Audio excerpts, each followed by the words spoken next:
협객행, 김용 원저 제2장.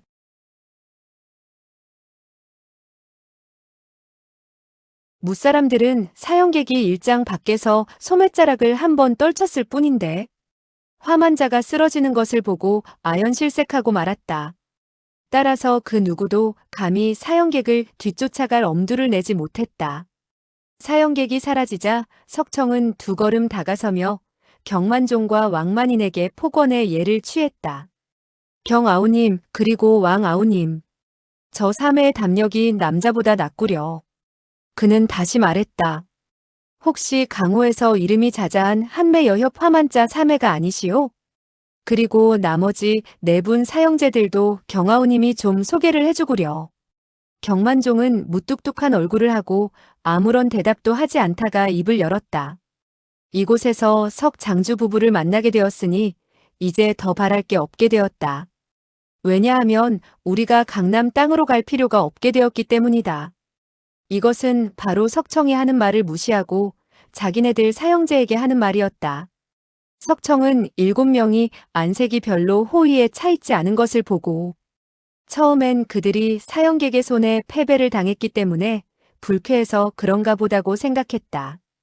그런데 경만종은 자기와 평소 교분이 두터웠으며 타지에서 만나게 된다면 응당 매우 반가워해야 했다. 그런데 어째서 그토록 매정하고 무뚝뚝한지 알 수가 없었다.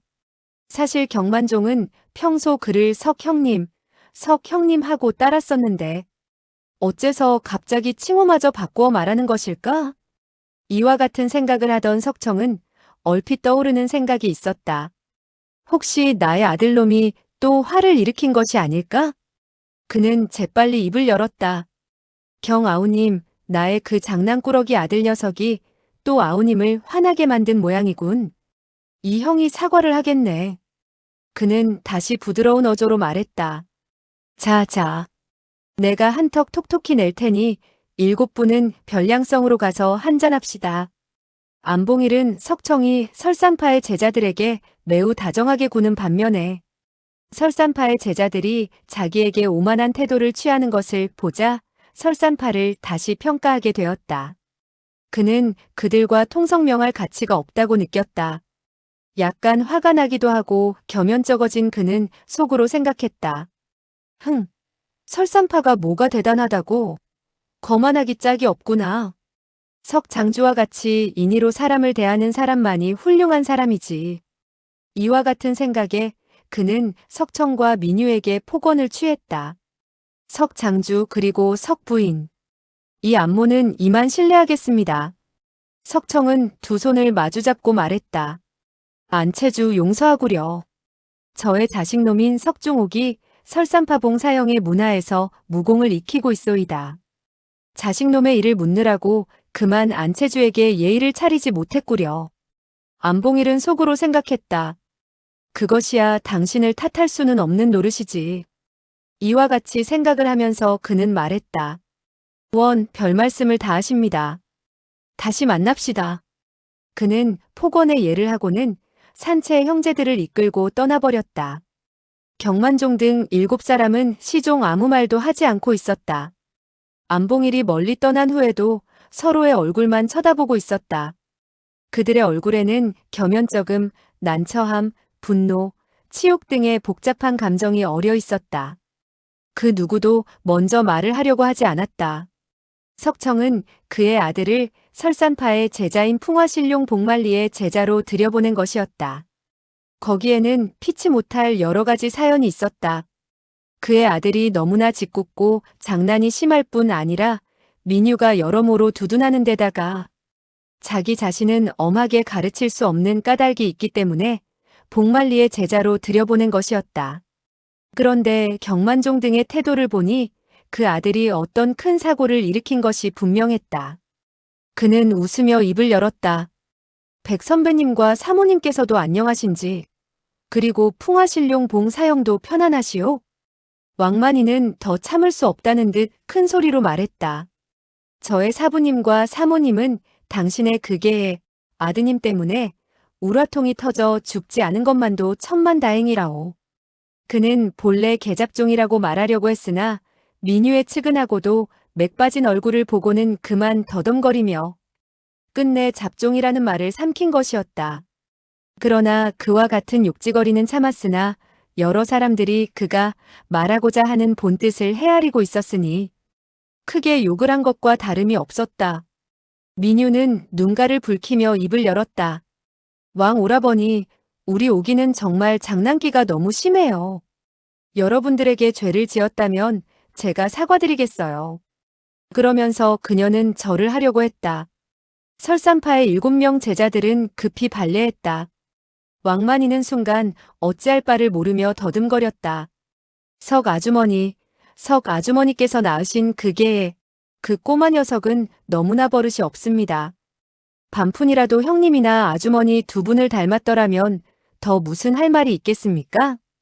그는 긴 한숨을 내쉬더니 다시 말했다. 이 왕만인에게 죄를 지었다면 얼마든지 참을 수 있지요. 두 분의 얼굴을 보아서라도 그 녀석을 잡아서 한번 때려주기만 하면 끝나는 것이지요. 그는 다시 더듬거리며 말을 이었다. 그런데 저의 사부님과 사모님에게 죄를 지었을 뿐만 아니라 우리 백사형께서는 성질이 열화와 같으시니 야단이란 말입니다. 석장주, 내가 우리 문파를 대신해서 말할 자격은 없지만 아무래도 알려드려야 하겠기에 말씀을 드리는 것입니다만 우리 백사형은 얼마나 화가 나셨는지 현소장을 불태우려고 떠나셨습니다.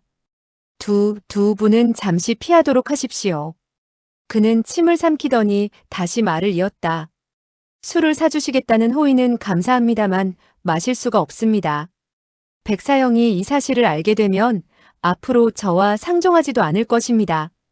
그는 수다스럽게 말을 마구 짓거려 놓았으나 시종 석중옥이 도대체 어떤 잘못을 저지르게 되었는지는 말하지 않았다. 석청과 민유 두 사람은 들으면 들을수록 간담이 서늘해졌다. 사실 이들 부부는 설산파와 각별한 교분을 가지고 있는 터였다. 그런데 백만검이 현소장을 태울 정도로 화가 났다니 얼마나 큰 죄를 지었길래 그같이 나오나 싶어 두려움이 앞섰다.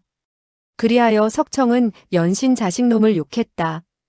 이 못난 자식이 또 터무니없는 짓을 저지른 모양이군요. 죽어 마땅한 녀석이 어찌하여 큰나으리와 마나님에게까지 못된 짓을 했단 말인가. 경만종이 입을 열었다. 이곳은 시비가 있었던 곳이니 오래 머물러 있다간 화를 당할지 모르니 다른 장소로 옮기시지요? 그는 자기의 장검을 땅바닥에서 뽑아들고 다시 말했다. 석장주 가시지요. 석청은 고개를 끄덕여 보이고 민유와 함께 서쪽으로 걸어나갔다. 그들의 두 필의 말이 천천히 뒤에서 따라왔다. 경만종은 5사제와 3회를 석씨 부부에게 소개했으며 그들 사제와 3회도 석씨 부부에게 오래전부터 익히 들었다는 등의 말로 인사를 나누었다. 일행이 7, 8마장을 나아가게 되었을 때 큰 길 옆에 세 그루의 밤나무가 서 있었다. 경만종은 그 나무를 가리키며 말했다. 석장주, 저기 보이는 나무 밑에서 이야기하는 것이 어떻겠습니까? 석청은 고개를 끄덕였다. 매우 좋소. 그리하여 9명은 나무 아래의 바위와 나무 뿌리에 각기 나누어 앉게 되었다. 석청 부부는 매우 초조했으나 입을 열어 묻지는 않았다. 경만종은 천천히 입을 열었다. 석장주, 불초와 두 분과는 매우 교분이 두터웠던 사이지만 솔직히 듣기 싫은 말을 털어놓는데 대하여 원망은 하지 마십시오. 그는 잠시 여유를 두었다가 다시 말했다. 불초의 의견을 말할 것 같으면 장주는 역시 자제분들을 우리에게 넘겨주시는 것이 좋겠습니다. 불초가 힘써 사부님과 사모님 그리고 백사형 부부에게 사정한다면 자제분의 목숨은 건질 수 있을 것이라 생각합니다. 그는 잠시 여유를 두었다가 다시 한마디를 덧붙였다. 설사 그의 무공을 제거하게 되더라도 두 집안이 반목하여 원수가 되어 싸우는 것보다는 나을 것입니다. 석청은 매우 의아하게 생각했다. 우리는 아들놈이 귀파에 들어간 후 3년 동안 한 번도 만나본 적이 없었소. 어떤 사연이 있었는지 전혀 모르고 있으니 경영이 숨김없이 이야기를 해보시오. 본래 그는 경만종을 아우님이라고 불렀다. 그런데 지금 상대방이 노기등등에 있는 것을 보자 아우님이라고 칭하지 않고 경형이라고 호칭을 바꾼 것이었다. 경만종은 물었다. 석장주는 정말 아무것도 모르고 계십니까? 석청은 더욱 궁금한 듯 말했다. 정말 모르오. 경만종은 평소 그의 위인됨을 잘 알고 있었다. 쟁쟁한 명성을 가진 그가 결코 속이거나 허튼 말을 할 사람이 아니라고 생각했다. 알고 보니 석 장주님께서는 전혀 아는 바가 없군요. 민유는 궁금하다는 듯 그 말을 가로챘다. 오기가 능소성에 없나요? 경만종은 고개를 끄덕였다. 그게 꼬마 녀석이 능소성에 있었다면 끝장이 났을 거외다. 석청은 은근히 속으로 화가 났다.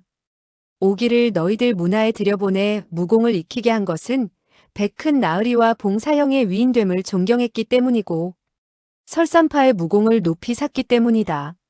설사 오기가 나이가 어리고 장난질이 심해 문규를 어겼다 해도 우리 부부의 얼굴을 보아서 죽인다는 말을 함부로 입에 올려서는 안 되는 게 아니냐. 이와 같은 생각과 더불어 설산파의 무공이 아무리 고강하고 사람의 수가 많다 해도 강호의 이치에 어긋나게 일을 처리할 수 없을 것이라고 생각하며 언짢게 여겼다. 그러나 그는 그와 같은 기색을 보이지 않고 담담히 말했다. 귀파의 문규가 평소 엄하지 않소? 그것은 불초가 이미 알고 있는 일이외다. 내가 자식 놈을 능소성으로 보내 무공을 익히게 한 것은 좀 더 얌전해지기를 바래서였소. 경만종은 약간 안색을 굳혔다. 석 장주께서는 과분한 말씀을 다 하시는군요. 석중옥 그 녀석은 정말 황당하기 이를 데 없을 뿐 아니라 모렴치하고 극악무도합니다. 결코 우리 설산파가 가르칠 수 있는 제자가 되지 못합니다. 석청은 담담한 어조로 물었다. 어린아이에게 황당하고 모렴치하며 극악무도하다고 욕을 한다는 것은 좀 지나친 것 같군요. 어떤 연유에서 그런 말씀을 하는 것이요? 경만종은 화만자에게 말했다. 화 3회 사방을 좀 살펴보고 오구려. 다른 사람이 엿듣고 있나 없나. 화만자는 급히 검을 들고 즉시 사방을 살폈다. 석청 부부는 서로 알 수 없다는 듯 얼굴을 마주 쳐다보았다. 화만자를 이 자리에서 피하게 하는 것을 보면 여자들이 들어서는 안 될 거북스런 말인가 싶어 다시 한번 근심이 되지 않을 수 없었다. 경만종은 한숨을 내쉬며 말했다. 석 장주, 석 아주머니. 저의 백사형에겐 아들이 없고 딸 하나뿐입니다. 그는 잠시 여유를 두었다가 다시 말했다. 나의 사질녀로 말하면 금년에 겨우 13살이며 총명하고 천진스럽고 귀여운 애입니다. 백사형은 그녀를 여간 총애하지 않을 뿐 아니라 사부님과 사모님도 그 진려를 금이야 오기야 애지중지했었습니다. 그는 또 다시 한숨을 내쉬더니 다시 말을 이었다. 우리의 그 사질녀로 말하자면 대설산 능소성의 공주나 다름이 없으며 우리 사남매들도 그녀를 봉황처럼 모시지요. 석청은 고개를 끄덕였다. 나의 아들 녀석이 그 공주님에게 죄를 지었군요. 그렇지요? 경만종은 계속 말했다. 단순히 죄를 지었다면 괜찮을 것입니다만 그는 너무나 당돌했습니다. 놀랍게도 우리 사질녀의 수족을 묻고 강간을 하려고 했던 것입니다. 순간 이 말을 듣고 있던 석청과 민유는 벌떡 몸을 일으켰다. 아! 민유의 안색이 백지창처럼 창백해지고 말았다. 석청은 놀람을 억제하지 못하며 말했다. 그런 일이?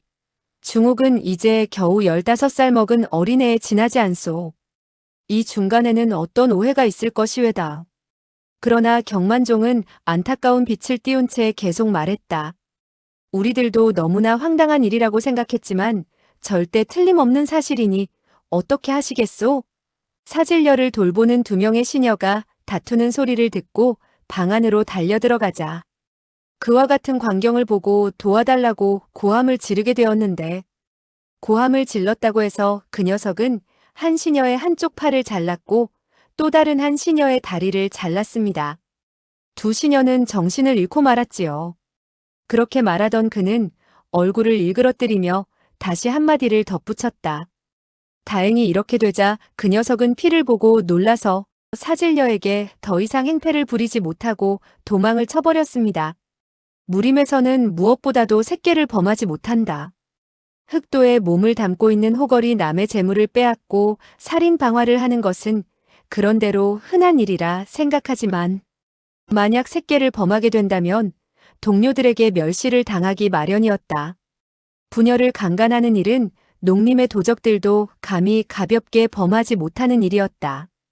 더군다나 협의도의 인물이 그런 짓을 했다면 그것은 완전히 사람 축에 끼지도 못하게 되는 것이었다. 민유는 이때 그만 안색이 획 변해서 남편인 석청의 옷자락을 잡고는 애원하듯 말했다. 사형, 이 일을 어떻게 하면 좋죠? 석청은 갑자기 황당한 말을 듣자 극도로 심사가 어지러웠다. 만약 그 아들이 사람을 죽이고 화를 일으켰다면 아무리 큰 일이라 해도 책임질 수 있을 것이다. 그러나 이번의 일은 그로서는 어떻게 처리해야 좋을지 판단을 내릴 수 없었다. 그는 애써 정신을 가다듬고 말했다. 그렇다면 하늘이 보호하시어 백소전은 순결을 지킬 수 있었겠구려? 경만종은 고개를 흔들었다. 아닙니다.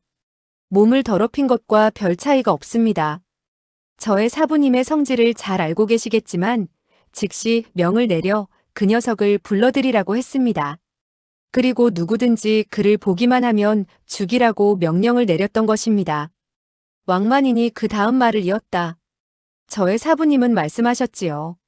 장주와의 교분이 얕지 않으니 만약 그 녀석을 차마 석장주님의 눈앞에서 죽일 수야 없지 않습니까? 차라리 장주님 몰래 그를 잡아와 단칼에 죽이는 것이 깨끗할 것이라고 말씀하셨지요. 경만종은 그를 흘겨보았다. 그가 너무 말이 많은 것이 못마땅한 모양이었다.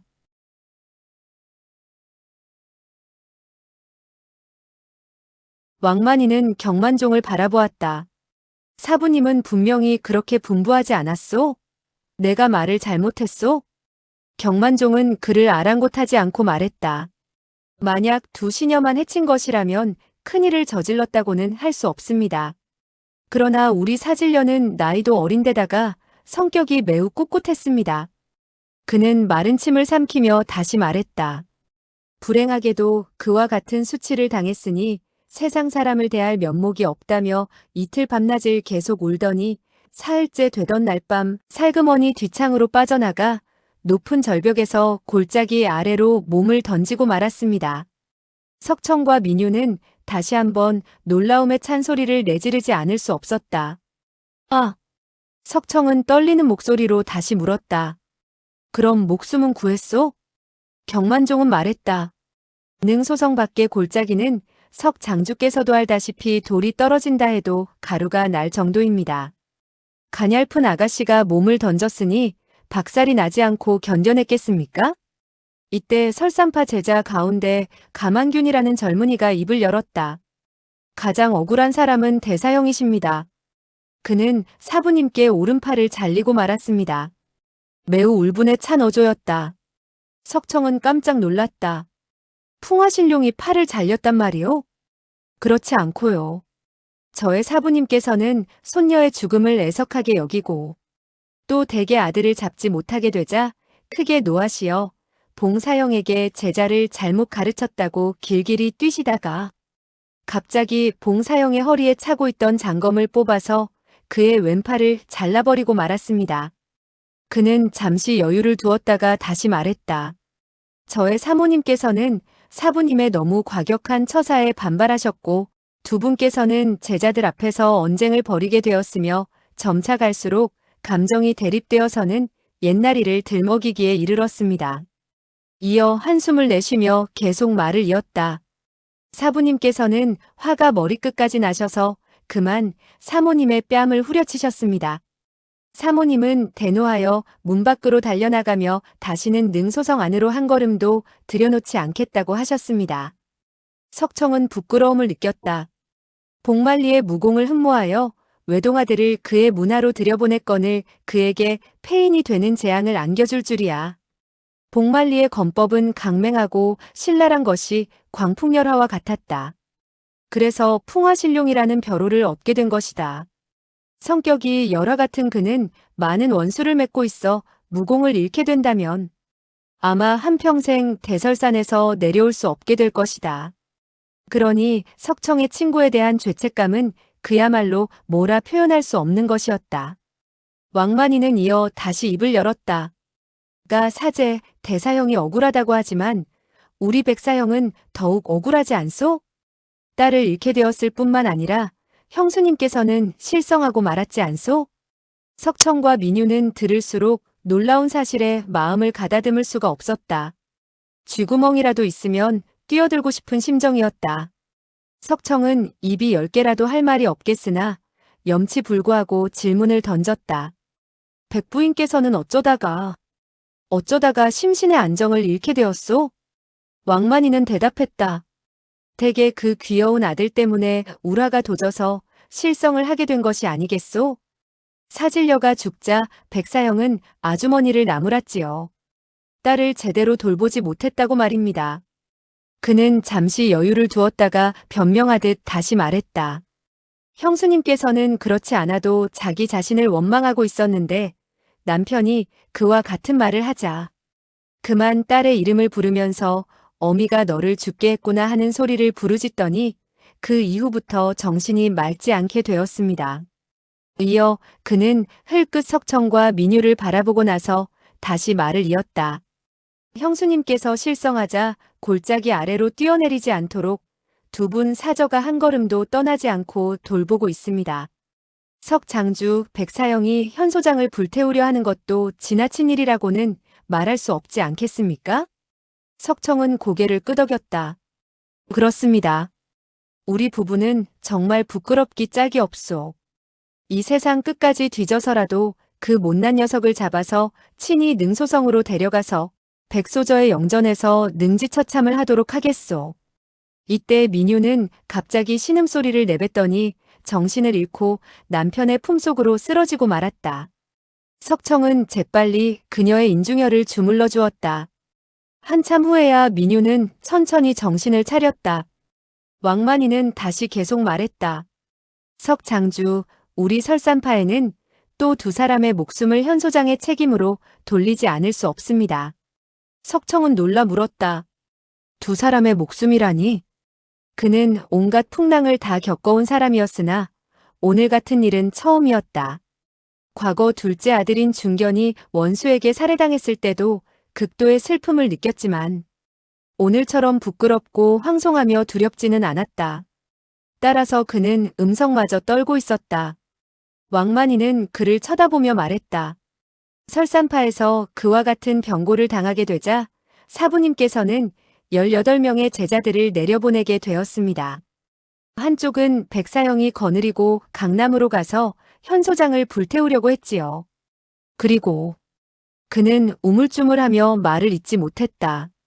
경만종이 말을 계속 못하도록 눈짓을 보낸 것이다. 석청은 그와 같은 광경을 보고 왕만인이 무슨 말을 하려고 하는지 곧 깨닫고 말했다. 그러니까 불초 부부를 대설산으로 잡아가서 백소저의 죽음에 대한 책임을 져야 할 뿐만 아니라 우리의 이 목숨까지 바쳐야 한다는 것이 아니겠소? 경만종은 재빨리 말했다. 석장주, 너무나 과분한 말씀이십니다. 우리가 감히 그럴 수도 없으며 그와 같은 담량이 있다 해도 우리들의 얕은 재간으로 어찌 석장주 부부를 모셔갈 수 있겠습니까? 그는 잠시 여유를 두었다가 변명하듯 다시 말했다. 저희 사부님께서 자제분을 어떻게 하든 찾아야 하겠지만 그가 나이는 어리지만 눈치가 빠르니 좀처럼 쉽게 잡을 수 있을 것 같지는 않다고 하셨습니다. 그렇지 않다면 능소성의 지세가 험악하고 많은 사람들이 쫓아갔는데 어떻게 종적도 없이 사라질 수 있겠습니까? 민유는 눈물을 흘렸다. 그는 분명히 죽었을 거예요. 반드시 골짜기 아래로 떨어져 죽었을 거예요. 경만종은 고개를 가로저었다. 아닙니다. 그의 발자국은 눈 위에 선명하게 남아 있었는데 바로 산을 타고 내려온 흔적이었습니다. 그리고 산등성이의 썰매의 자국도 있었습니다. 그는 잠시 여유를 두었다가 다시 말했다. 정말 말하기 부끄럽습니다만 우리 모두 어른들인데 15살 먹은 소년을 잡지 못했습니다. 그리고 저의 사부님은 두 분을 능소성으로 모시고 가서 선우책을 강구하려고 하시는 것도 또한 사실입니다. 석청은 담담히 말했다. 그러니까 역시 백소저의 목숨을 잃은 데 대해서 우리들이 목숨을 바쳐 보상해야 한다는 것이 아니겠소? 그는 왕만인에게 물었다. 왕형은 두 사람의 목숨이 이번 일에 관계가 있다고 했는데 도대체 무슨 말씀이지요? 왕만인은 대꾸했다. 방금 저는 18명의 제자가 두 갈래로 나누어 산에서 내려오게 되었다고 말씀을 드렸습니다. 물론 9명은 강남으로 가게 되었고 다른 9명은 경사형의 인소라의 중원각지에서 아드님을 찾는 것인데 정말 재수없게도 잇따라 화를 당하게 되었습니다.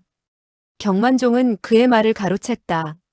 왕 사제, 더는 말할 것도 없네. 이 일은 석장주와 아무 관계가 없는 것이야. 왕만이는 정색하며 말했다. 어째서 관계가 없습니까? 만약 그 녀석이 아니라면 손사형과 저 사제가 어떻게 영문도 모르고 목숨을 잃게 되었겠습니까? 더군다나 원수가 누구인지도 모르고 있지 않습니까? 그는 두 손을 벌려 보이며 다시 말을 이었다. 우리가 산으로 올라가게 되었을 때 사부님께 뭐라고 변명할 수 있겠습니까? 사부님께서 화를 냈다 하면 아마 경사형의 팔도 보전할 수 없을 것이외다. 석장주 부부는 친구들이 도처에 많으니 이 두 분에게 사고의 원인을 수소문해달라고 할 수도 있는 일이 아닙니까? 그 말이 일리가 있다고 경만종은 생각하고 입을 열었다. 좋아. 그렇다면 자네가 이야기를 들려주게. 왕만이는 입을 열었다. 석장주 사흘 전에 우리들은 소식을 들었습니다. 그것은 오가라는 사람이 현철령을 손에 넣고서는 변량성 밖의 후감집에서 호떡을 팔고 있다는 소문이었지요. 저의 사형제 9명은 상의를 했지요. 석중옥이라는 그 녀석을 잡을 수 없을 바에야 한번 운에 맡겨보자고요. 그는 변명하듯 다시 설명을 했다. 10년 동안 찾지 못한다면 우리 형제들이 능소성으로 10년 동안 돌아가지 못하지 않으냐. 그러니 현철령을 손에 넣게 된다면 대개 아드님을 잡아가지 못한다 해도 사형객에게 찾아달라고 할 수 있고 사부님에게도 면목은 서게 될 것이다. 이런 상의를 하게 된 것이지요. 이어 그는 눈살을 찌푸리며 말을 이었다. 그런데 한참 상의를 하고 있을 때 갑자기 누가 대개 아드님이 어린 나이에 그토록 대단무쌍한 일을 저질렀으니 죽어 마땅하다고 했습니다. 그런데 그 말이 떨어지자마자 늑수그레한 음성이 소리내어 웃으면서 정말 잘한다. 그 소녀는 천하에서도 보기 드문 훌륭한 인재로다 하고 칭찬의 말을 하는 것이었습니다. 석청과 민유는 서로의 얼굴을 쳐다보았다. 다른 사람이 인간 말종인 자기 아들을 칭찬한다는 말이 이와 같은 상황에서 듣자 그야말로 욕을 먹는 것보다 더욱 듣기 괴로웠던 것이다. 왕만이는 계속해서 말했다. 그때 우리들은 한 객점에서 이야기를 주고받고 있었으며 사방이 벽돌로 쌓아 올린 벽이었지요. 그런데 그 음성이 벽을 뚫고 들려오는데 말소리는 또박또박 매우 또렷했습니다. 마치 마주 앉아 이야기하는 것과 같았지요. 그는 잠시 여유를 두었다가 다시 말했다. 우리 9명은 큰 소리로 떠들지도 않았는데 어째서 그가 들을 수 있었는지 모르겠습니다. 순간 석청과 민유는 흠칫했다. 옆방에서 남의 말을 듣는 것은 별로 어렵지 않다고 하겠으나 옆방에서 하는 말이 상대방 사람에게 또렷하게 들릴 수 있게 한다는 것은 내공이 깊은 고수가 아니면 될 수 없었던 것이다. 가만규는 왕만인의 뒤를 이어 그 다음 이야기를 해주었다. 우리 9명은 그와 같은 소리를 듣자 일시 어리둥절해졌지요. 그러나 곧이어 왕만인이 호통쳐 물었습니다. 웬 놈이냐? 더 살기 싫어졌나 보구나. 감히 우리 말을 엿듣다니. 호통 소리에 그들은 인기척을 내지 못했습니다. 그러나 곧이어 늙은이의 음성이 다시 들려왔지요. 당하야, 이 사람들은 설산파의 사람들이로구나. 그들의 사부는 백늙은이라고 하는데 이 할아버지가 가장 미워하는 늙은이지. 그런데 그 꼬마애가 설산파의 늙은이를 우라통이 치밀게 만들고 그 집안을 쑥대밭으로 만들었다니 재미있지 않으냐? 헤헤헤. 정말 묘하다 묘해. 이와 같은 말을 듣게 되자 설산파의 제자들은 대노하여 금방 그쪽으로 달려가려고 했지요. 그러나 경사형이 재빨리 손을 흔들어 여러 사람에게 잠자코 있으라는 신용을 해보였지요. 그 늙은이의 말이 끝나자 곧이어 젊은 아가씨의 음성이 들려왔지요. 재미있네요. 아주 재미있어요. 그 늙은 것이 우라통이 터져 죽었으면 더욱 재미있었을 텐데 그러지 않은 게 애석하네요. 이어서 그녀는 또 몇 마디 설산파의 제자들로선 도저히 용납할 수 없는 욕지거리를 해댔지요. 그 늙은이가 기침을 몇 번 하더니 다시 말했지요. 그 늙은이가 우라통이 터져 죽게 된다면 그야말로 재미있는 일이지. 나중에 시간이 있으면 이 할아버지가 너를 대설산의 능소성으로 데리고 가 구경을 시켜주마. 그리고 그 늙은이가 우라통이 터져 죽는 꼴을 보여주지. 친히 보아야 더욱 재미있을 것 아니냐? 이렇게 되자 설산파의 제자들인 이상 목숨을 버리는 한이 있더라도 그냥 내버려 둘 수 없다고 생각했지요. 따라서 우리들이 막 방에서 뛰쳐나오려고 할 때 드르륵 문 여는 소리가 나면서 객실에서 사람이 문을 열고 나오는 기척이 들렸고 이어서 두 사람이 마당으로 내려서는 발걸음 소리가 들려왔지요. 우리들은 모두 검을 뽑아들고 마당으로 달려나가려고 했지요. 그런데 경사형이 다시 손을 내흔들며 서두르지 말라고 당부했습니다. 한데 이때 또 늙은이의 음성이 들려왔습니다. 당아야, 오늘 우리들은 몇 사람을 죽였지? 그러자 젊은 여자가 대답하는 소리가 들려왔습니다. 한 사람밖에 죽이지 못했어요. 그러자 그 늙은이의 목소리가 다시 들려왔습니다. 그럼 아직 두 사람은 더 죽일 수가 있겠구나. 여기까지 듣던 석청이 흠칫하며 말했다. 그 늙은이는 바로 일일불과삼이다. 경만종은 줄곧 아무 소리도 하지 않고 있었는데 이때 급히 물었다. 석장주, 그 늙은이를 아십니까? 석청은 고개를 가로저었다. 나는 모르지만 선친에게 들은 바는 있어. 무림에는 그와 같은 인물이 있는데 일일불과삼이라는 별명을 지니고 있다고 했소. 그 사람은 하루에 세 사람만 죽인 후 마음이 약해져서 세 사람 이상은 죽이지 못한다는 것이요. 왕만이는 욕을 퍼부었다. 제기랄, 하루에 세 사람을 죽이고도 모자라. 그와 같이 사악하고 악랄한 늙은 도적이 지금까지 살도록 내버려 두다니. 석청은 아무 소리도 하지 않고 속으로 생각했다. 그 정씨라는 선배는 정사지간에 놓인 사람이고 또 잔인하여 사람을 죽이기 좋아하나 크게 나쁜 죄를 지은 적이 없다고 들었다. 그리고 죽이는 사람들은 모두 죽어 마땅한 사람들이라고 들었다. 그러나 이 말을 설산파 제자들 앞에서 할 수 없었다. 경만종은 다시 물었다. 그런데 그 늙은 도적의 이름은 무엇이며 어느 문파의 사람입니까? 석청은 담담히 말했다. 그 사람의 성은 정씨이며 진짜 이름은 모르나 벼로는 일일불과삼이라고 해서 윗대의 어른들은 그를 정불삼이라 불렀다고 하더군요. 가만규는 분연히 말했다. 그 늙은 도적은 정말 엉터리 없는 수작을 부리는 늙은이였습니다. 석청은 계속 말했다. 소문에 의하면 그 사람에게는 세 사람의 형제가 있었다는구려. 형은 정불이라 하고는 아우는 정불사라고 한다고 합디다. 왕만이는 다시 욕을 퍼부었다.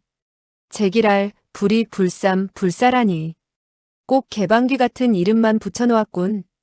이에 경만종은 황급히 타일렀다. 왕사제, 석 아주머니 앞에서 그런 고약한 말을 쓰면 되겠는가? 왕만이는 급히 사과하였다. 죄송합니다. 민유는 말했다. 아마도 그 사람의 이름은 별명일 거예요.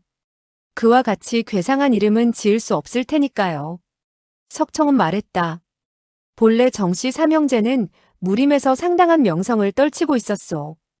아마도 백나으리는 그들과 어떤 충돌이 있어서 그들의 이름을 들먹이기를 싫어했기 때문에 무사형들은 모르는 것 같구려. 그 후에는 어떻게 되었소?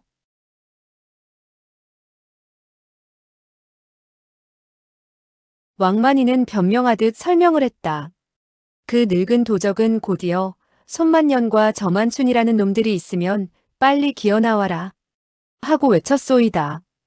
우리 설산파 제자들은 그와 같은 호통 소리를 듣자 더는 참을 수 없어 9명이 우르르 몰려나가게 되었지요. 그런데 정말 이상한 노릇이었습니다. 우리가 마당에 나갔을 때는 아무도 없었어요. 아무리 사방으로 찾아보았으나 사람의 그림자 하나 찾아볼 수 없었지요. 심지어 지붕 위를 살폈지만 아무도 보이지 않았습니다. 가사제는 반쯤 닫혀진 그 객실까지도 살펴보았으나 탁자 위에 촛불만 켜져 있을 뿐 사람의 그림자는 찾아볼 수 없었지요. 정이 이상하게 생각하고 있는데 갑자기 우리가 있던 방에서 그 누가 말하는 소리가 들려왔지요. 바로 그 늙은이의 음성이었습니다. 그 늙은이는 우리 보고 들으라는 듯이 호통을 쳤습니다. 손만년, 그리고 저만춘, 너희들 두 놈은 양주에서 왜 나의 손녀딸을 희롱했지? 나의 이 손녀딸로 말하면 나이가 어리나 매우 아름답다. 너희 두 놈의 짐승 같은 녀석이 어떤 더러운 생각을 했을 것인지 짐작할 만하다. 너희 두 놈은 어서 기어나와라. 이와 같은 호통 소리에 손만년 사형과 저만춘 사형은 더욱 우라통이 터져 그만 검을 들고 그 방으로 달려들어갔습니다. 그때 경사형이 소리쳤지요. 조심해. 모두 함께 들어가자. 그 순간 그 방의 등불이 꺼졌고 아무런 기척도 들려오지 않았습니다. 저는 큰 소리로 부르짖었습니다. 손사형, 저 사형. 그러나 두 사람의 대답 소리는 들리지 않았고 방 안에서는 무기가 서로 부딪히는 소리조차 들리지 않았습니다. 우리는 불안하여 재빨리 화석자를 꺼내 불을 켰습니다. 그리고 방 안으로 달려들어가 보니 손만년 사형과 저만춘 사형이 땅바닥에 무릎을 꿇고 있었는데 이미 몸이 뻣뻣해진 상태였습니다. 장검은 그들의 곁에 놓여 있었지요. 경사형과 저는 두 사형의 곁으로 다가가 그들을 잡아당겼습니다. 그런데 손만년 사형과 저만춘 사형은 힘없이 그대로 옆으로 쓰러지는 것이었습니다. 이미 숨을 거둔 것이었습니다. 그런데 더욱 이상한 것은 전신에 상처 하나 나 있지 않았다는 점이었습니다. 그 늙은이가 어떤 수법으로 그들을 해쳤는지 알 수가 없었습니다. 우리 설산파의 제자들은 창피 막심한 일이었지만 그 늙은 도적과 처녀의 그림자도 보지 못한 상태에서 그런 사건이 생긴 것이었습니다. 가만규는 한숨을 내쉬며 한마디 덧붙였다. 양주에서 우리들은 그런 늙은이와 처녀를 눈여겨본 적이 없었습니다. 손사형과 저사형이 아마 그 손녀딸을 몇 번 쳐다본 모양입니다. 하지만 그게 뭐 대단한 일인가요? 석청과 민유는 고개를 끄덕여 보였다. 석청은 넌지시 입을 열었다. 경형, 나의 불측한 자식놈이 능소성에서 큰 죄를 짓게 된 날이 언제였소? 경만종은 기억을 더듬더니 말했다. 12월 초열흘 날이었지요. 석청은 고개를 끄덕였다. 오늘이 3월 열이틀이니 백사형은 능소성에서 떠난 지 이미 3개월이 되었구려. 그렇다면 지금쯤 현소장은 잿더미가 되었겠소. 그는 잠시 여유를 두었다가 다시 말했다. 경형 그리고 왕형 여러 형들에게 내가 약속을 하겠소. 우리 부부는 그 녀석의 행방을 반드시 알아보겠으며 사로잡은 후에 능소성으로 데리고 가 백나으리와 봉사형 그리고 백사형에게 사죄를 하겠소. 그리고 일일 불과삼 정불삼의 행방도 알아내어 그때 백나으리에게 알려드리리다. 그렇게 된다면 백나으리가 친히 나서서 일을 처리하면 될 것이외다. 그럼 이만 실례할까 하오. 그는 폭언을 했다. 가만규는 급히 말했다. 아니, 당신은 겨우 그 몇 마디 말을 하고 떠나려는 것입니까? 석청은 아연해서 말했다. 가 사형, 또 무슨 할 말이 있으시오? 가만규는 냉랭히 말했다. 우리들은 당신의 아들을 찾지 못했소이다. 그러니 당신네 부부가 능소성으로 가서 우리 사부님을 만나주어야 우리들의 체면이 설 것이 아니겠습니까? 이 말에 석청은 난감한 듯 말했다. 능소성으로 물론 가야지요. 그러나 모든 일에 어느 정도 단서가 잡혀야 하지 않겠소? 가만규는 경만종을 바라보았다가 왕만인을 바라보곤 했다. 그러다가 그는 성이 난 얼굴로 분연히 말했다. 석 장주 부부를 우리들이 만나보고도 능소성으로 모셔오지 못했다는 사실을 사부님께서 아시게 된다면 우리들은 그야말로. 석청은 그의 뜻을 알고도 남았다. 그들이 많은 사람의 수로 자기네들을 억지로 대설산으로 끌고 가려고 하는 것이라 판단했다. 그러니까 아들을 잡지 못하면 그의 애비라도 잡아가서 목숨으로 보상을 해야 된다는 것이었다. 석청은 천천히 입을 열었다. 백나으리는 덕망이 높으신 분이지요. 불초는 항상 그분을 존경하며 위더른으로 모셔왔소이다. 만약에 백사형이 이곳에 계시어 백나으리께서 명을 내려 불초에게 능소성으로 가자고 한다면 불초는 반드시 명을 받들어야 하겠지만 지금 이 상태로는 이렇게 하기로 합시다.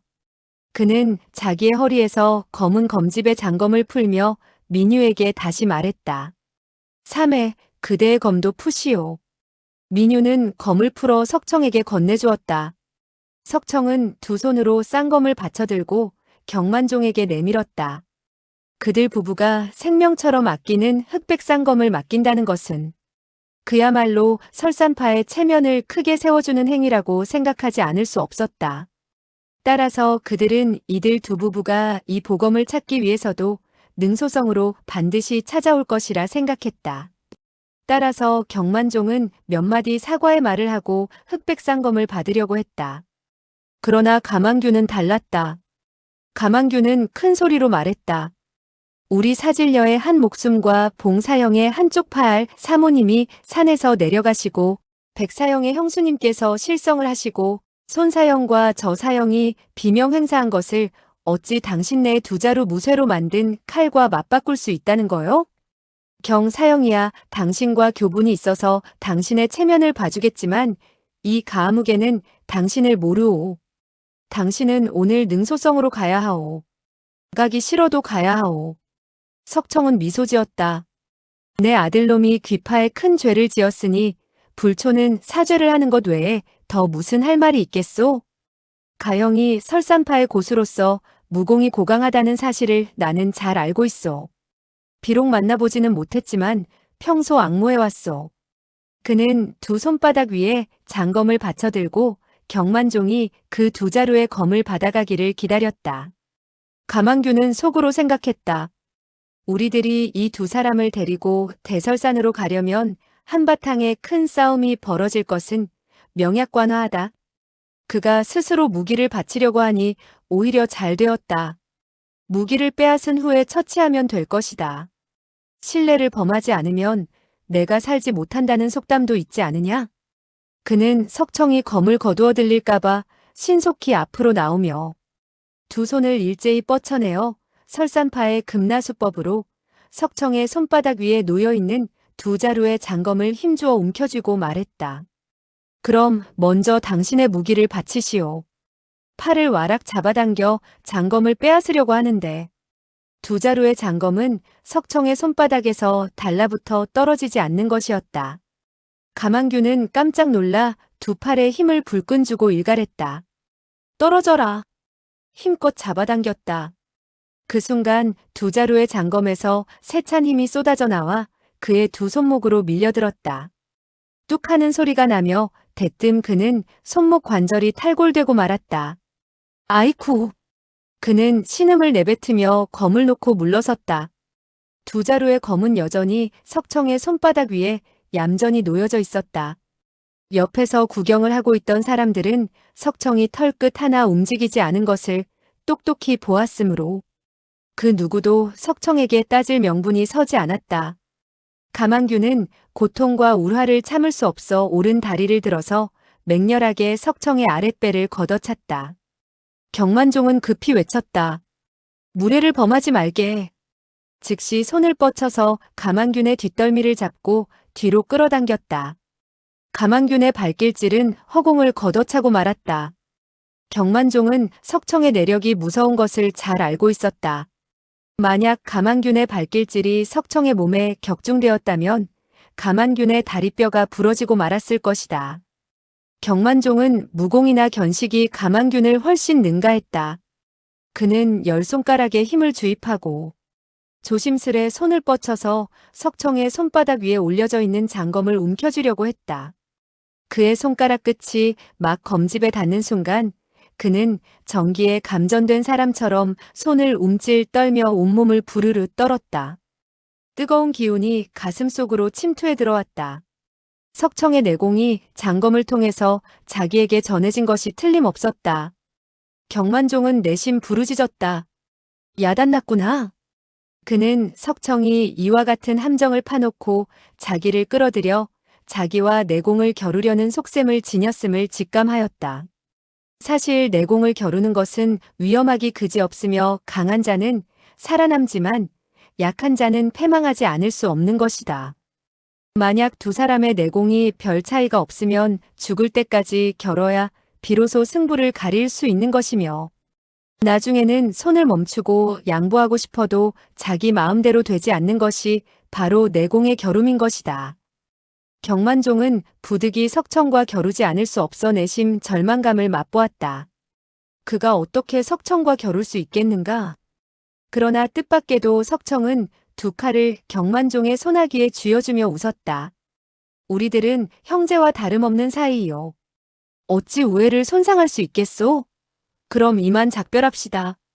경만종은 조금 전에 석청이 조금만 힘을 주었다면 자기는 이미 피를 토하고 즉사했을 것이라고 생각하니 등줄기에서 식은땀이 흘러내렸다.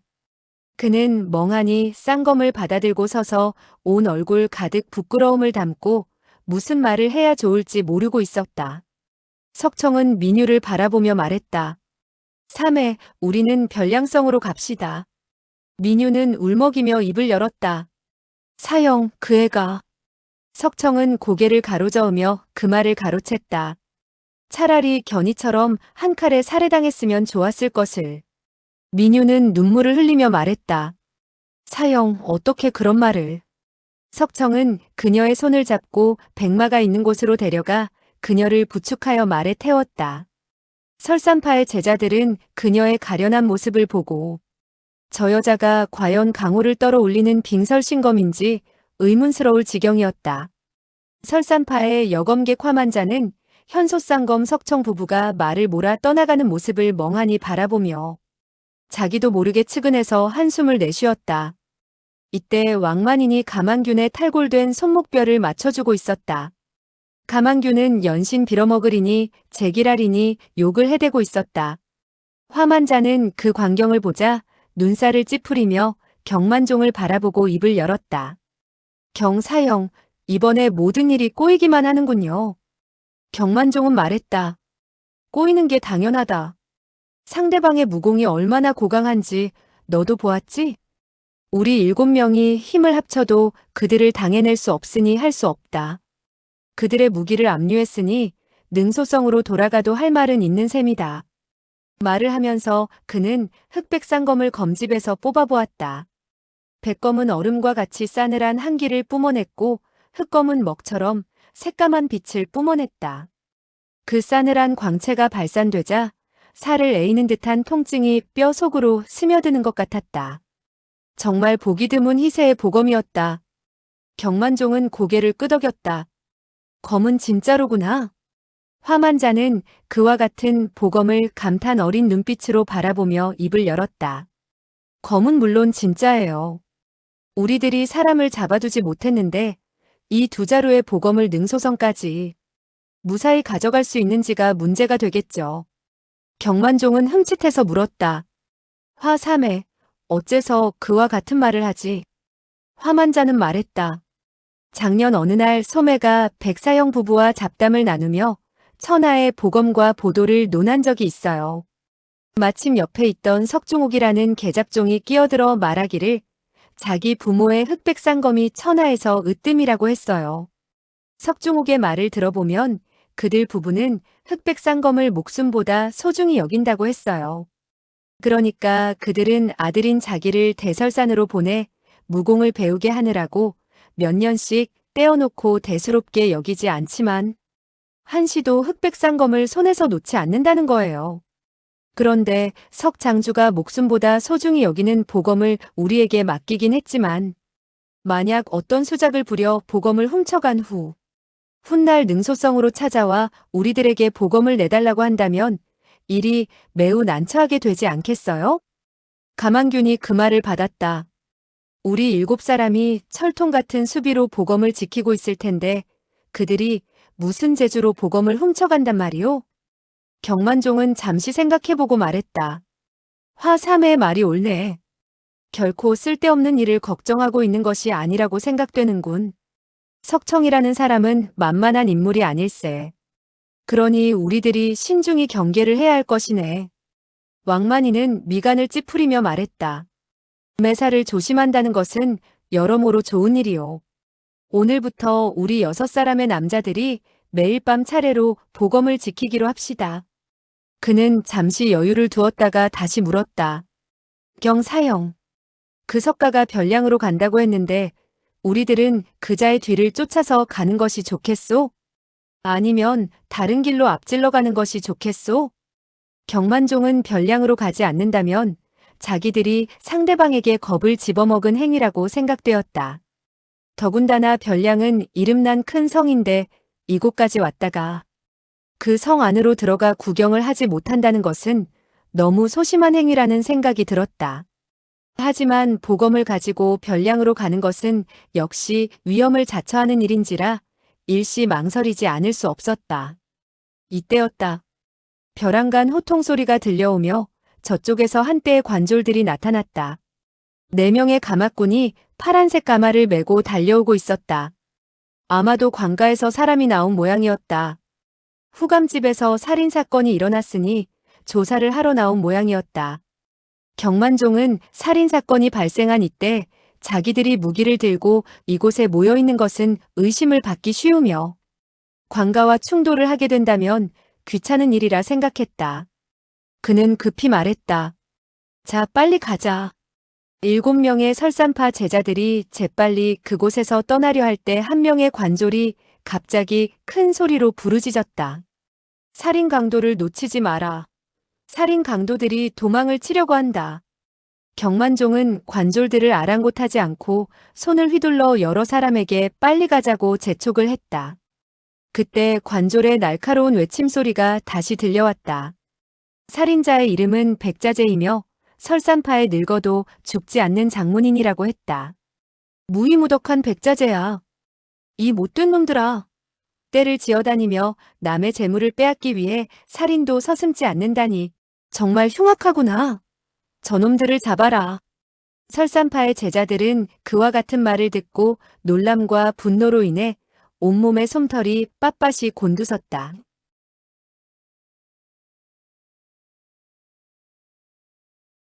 그들의 사부 백자재는 벼로가 위덕 선생이었다. 관졸이 그 이름을 함부로 부르는 것만 해도 불경스러운데 감히 무이무덕이라고 비꼬지 않는가. 왕만인이 휙하니 장검을 뽑아들고 부르짖었다. 이 개같은 벼슬아치들이 너무 무례하구나. 너의 혓바닥을 잘라놓고 말겠다. 경만종은 황급히 말했다. 왕사제. 잠깐. 관가의 사람이 어떻게 사부의 벼로와 함자를 알고 있지? 이는 어떤 자의 교사를 받았을 것이네. 그는 몸을 날려 앞으로 나아가 포권을 취하고 허리를 굽히며 물었다. 어느 나으리께서 이곳까지 왕림하셨소? 이때였다. 벼랑간 칙하는 소리가 나면서 가마 안에서 한 알의 암기가 날아나왔다. 그 암기는 바로 그의 허벅지 옆에 있는 복토열을 적중시켰다. 이 암기는 무척 가늘고 작은 것이었으나 위력은 굉장했다. 경만종은 그만 다리에 맥이 빠지는 것을 느끼고 힘없이 옆으로 쓰러졌다. 머리끝까지 화가 치민 그는 손에 들고 있던 장검을 사력을 다해 가마 안으로 번개같이 던졌다. 그가 쓰러지긴 했어도 그가 펼쳐낸 학비구천의 위력은 역시 정확하고 매서웠다. 쉭 하는 소리와 함께 장검은 가마의 휘장을 뚫고 안으로 날아들었다. 틀림없이 가마 안에서 암기를 날린 사람을 정통으로 찔렀을 것 같았다. 그는 속으로 매우 기뻐했다. 그러나 4명의 가마꾼은 아무 일도 없다는 듯 여전히 가마를 떠매고 나는 듯이 달려왔다. 다음 순간이었다. 갑자기 한 가닥 채찍이 가마 안에서 뻗쳐나와 왕만인의 왼쪽 다리를 휘감는 것이 아닌가. 곧이어 그 채찍이 당겨졌다가 떨쳐지자 왕만인의 몸이 허공에 붕 떠오르게 되었다. 그 순간 채찍은 날쌔게 그가 들고 있던 묶검을 휘감아 가마 안으로 끌어들이고 마는 것이 아닌가. 화만자는 그 광경을 보고 큰 소리로 외쳤다. 석장주이십니까? 이렇게 외치면서 그녀는 백검을 검집에서 뽑아내어 말채찍을 자르려고 했다. 찍하는 가벼운 음향과 더불어 가마 안에서 다시 한 개의 암기가 날아나와 그녀의 손목에 적중되었다. 그녀는 손목에 격렬한 고통을 느끼고 그만 백검을 놓치고 말았다. 옆에 있던 동문사형이 재빨리 팔을 뻗어 백검을 꽉 잡았다. 그러나 가마 안에서 다시 한 줄기 물체가 유성처럼 포물선을 그리며 날아나와 그의 머리를 휘감아버리는 것이 아닌가. 갑작스러운 기습에 눈앞이 캄캄해진 그는 깜짝 놀란 나머지 급히 뒤로 몸을 날렸다. 그런 연후에 머리에 씌워진 것을 벗기고 땅바닥에 내팽개쳤다. 알고 보니 그것은 관원이 쓰던 모자였다. 그 순간 가마 안에서 뻗쳐나온 채찍은 다시 백검을 휘감아서 가마 안으로 끌어들이는 것이 아닌가. 가만균 등은 큰 소리로 부르짖으며 가마의 뒤를 쫓았다. 그러자 가마 안에서 예리한 파공음을 대동한 암기가 끊임없이 격사되어 나왔다. 어떤 것은 그들의 얼굴을 향해 격사되어 왔고 어떤 것은 그들의 허리깨를 향해 쏘아졌다. 너무나 갑작스러운 일이라 암기를 피할 수가 없었다. 그 암기들은 요혈을 적중시키지는 못했으나 몸에 맞자 여간 아픈 것이 아니었다. 여러 사람들이 암기를 자세히 살펴보고는 깜짝 놀라고 말았다. 알고 보니 가마 안에서 격사되어 나온 암기는 구리 단추가 아닌가. 옷자락에서 금방 떼어낸 것이 분명했다. 설산파의 제자들은 가마 안에 그 사람이 반드시 석청일 것이라고 생각했다. 아니, 석청 부부가 다 타고 있을지도 모른다고 생각했다. 만약에 그들이 힘을 합쳐 협공을 가한다고 해도 역시 석청 부부에게 패한다는 것은 기정사실 아닌가. 가만규는 노기를 참지 못하고 버럭 고함을 질렀다. 이제 보니 석가집은 모두 형편없는 놈들만 사는군. 아들 녀석은 천하에 둘도 없는 생마이고 그 애비는 수치라고는 전혀 모르는 모렴치한 인간이군. 그는 빨갛게 상기된 채 씩씩거리며 말을 이었다. 마치 커다란 선심이라도 쓰는 것처럼 흑백 쌍검을 맡겨두겠다고 얘기한 지 채 한 시각도 못 되는데 암기를 사용하여 보검을 도로 탈취해가는 모렴치하고 비열한 작자곤. 왕만이는 유유히 사라져가는 가마를 향해 고래고래 악을 썼다. 그래도 분이 풀리지 않는지 발을 동동 구르며 욕설을 퍼부었다. 이 천하에 둘도 없는 날강도놈아. 이때 경만종이 침중한 음성으로 그의 말을 가로챘다. 이 일을 더 이상 떠들어 보았자 우리 설산파의 명예에 먹칠을 하는 것밖에 안 되네. 그러니 더 이상 여기서 왈가왈부하지 말고 본파로 돌아가서 자세한 것은 사부님께 말씀드리고 적절한 방법을 강구하도록 하세. 일이 이 지경이 되자 설산파 제자들은 심한 좌절감에 빠졌다. 능소성 일대에서 크게 위맹을 떨쳐온 그들인지라 창피한 마음을 금할 수가 없었다. 그들은 설산파의 무공을 천하무적이라고 생각해 왔었는데 이번 일로 인해 크게 망신을 당하고 만 셈이었다. 그들은 각기 길게 한숨만 토할 뿐 더 이상 아무 말도 하지 못했다. 가마는 수마장을 전진해 가더니 작은 길로 접어들었다. 가마를 메고 가던 사람들의 발걸음 소리가 조금씩 느려졌다. 이때였다. 가마 안에서 말채찍이 쭉 뻗쳐나오더니 휙휙 휘둘러졌다. 그런가 하면 곧이어 그 채찍은 앞에 가마꾼의 등을 세차게 후려쳤다. 그러자 앞에 가마꾼이 걸음을 빨리하니 뒤에 따라가던 가마꾼도 걸음을 빨리하지 않을 수 없었다. 몇 명의 관졸들은 뒤에서 따랐다. 가마는 어느새 내 마장을 전진했다. 이때서야 가마 안에 사람이 입을 열었다. 됐다. 멈추어라. 4명의 가마꾼은 마치 대사면을 받은 사람처럼 숨을 헐떡이며 가마를 내려놓았다. 가마의 휘장이 들춰지고 한 사람의 늙은이가 걸어 나왔다. 늙은이는 바로 현철령의 주인 사형객이었으며 그의 손에 붙잡혀 있는 사람은 바로 그 나이 어린 거지였다. 그는 몇 명의 관졸에게 호통을 쳤다. 돌아가서 너희들 관장에게 오늘의 일을 퍼뜨리지 말라고 전해라. 어떠한 소문이라도 듣게 된다면 너희들의 머리통을 모조리 베어버리고 관인을 황하에 던져버리고 말 것이다. 관졸들은 그 말을 듣자 겁에 질린 표정으로 허리를 굽신거렸다. 알겠습니다. 절대로 입을 열지 않겠으니 나으리께서는 아무 염려 마시고 천천히 떠나도록 하십시오. 사형객은 버럭 고함을 질렀다. 나더러 천천히 떠나라고. 내 놈들은 동료들을 불러서 나를 사로잡겠다는 것이냐? 그러자 한 명의 관졸이 재빨리 말했다. 아, 아닙니다. 저희들이 어찌 감히 그런 짓을 할 수가 있겠습니까?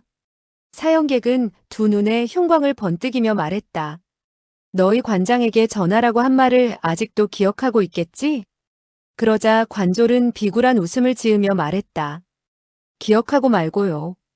후감집에서 호떡 장사를 하는 늙은이와 잡화가게의 사환을 죽인 백자재라는 늙은이는 설산파의 장문인이며 벼로는 위덕 선생이라고 하나 실제에 있어서는 아무런 위엄도 덕망도 없는 사람이며 무기는 한 자루의 칼인데 칼에는 피가 묻어 있었습니다 하고 보고하는 겁니다. 그렇게 된다면 인증물증이 모두 있으니 그 늙은이도 억지를 쓰지는 못할 것입니다. 관졸은 먼저 사형객에게 얻어맞아 두렵기 때문에 인증물증을 들먹인 것이며 칼로 증거를 삼는 것은 그들의 상투수단이었다. 사형객은 빙그레 웃으면서 말했다. 백늙은이는 검을 사용하지 칼을 사용하지는 않는다. 그러자 그 관졸은 재빨리 말했다. 예, 알겠습니다. 그 백가범인은 청강검을 들고 있었으며 호떡 파는 늙은이의 몸을 찔렀습니다. 후감집에 있는 사람들은 모두 보았습니다. 이렇게 말씀을 드리면 되겠지요? 사형객은 속으로 웃었다. 위덕 선생 백자재가 정말 오도통을 죽이려고 했다면 무기를 사용할 필요도 없지. 그러나 그는 그와 같은 관졸의 말을 아랑곳하지 않고 왼손으로 어린 거지의 손을 잡고 오른손에는 석청 부부의 흑백 쌍검을 들고 그곳을 떠나갔다. 그는 매우 득이양양한 표정이었다.